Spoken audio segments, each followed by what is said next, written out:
சில விஷயம்லாம் நிறைய பேருக்கு புரியாது.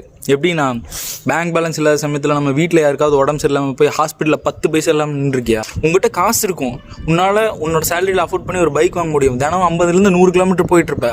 ஆனால் அந்த பைக்கை நீ வாங்குறதுக்கு 1000 தடவை யோசிப்ப. எந்த ஊர் எந்த இடம்னே தெரியாது, ஆனால் ஒரு பெட்டரான சேலரி கிடைக்குதுங்கிற ஒரே ரீசன்னால நல்ல சோறு தண்ணி இல்லாத இடத்துல போய் வேலை பார்த்துட்டு இருப்ப. உன் ஃபோன் உடஞ்சிருக்கும், மாற்ற மாட்டேன். சாக்ஸ் கிழிஞ்சிருக்கும், மாற்ற மாட்டேன். போட்டுக்கு 4 ட்ரெஸ்ஸு தான் இருக்கும், புதுசாக 4 எடுத்துக்க மாட்டேன்.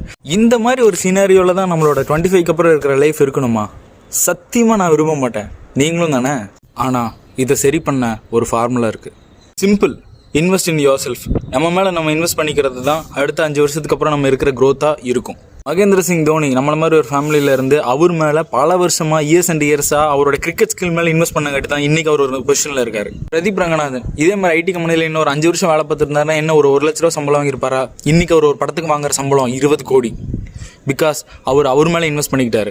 அவரோட ஆக்டிங், அவரோட டிரெக்ஷன் கரியரில் இன்வெஸ்ட் பண்ணிக்கிட்டாரு. இவங்களாம் யார்? நம்மள மாதிரி வந்தவங்க தானே. அப்போ அவங்களால முடியும் போது நம்மளால முடியாதா? So the formula is very simple. உங்கள் மேலே இன்வெஸ்ட் பண்ணிக்கோங்க.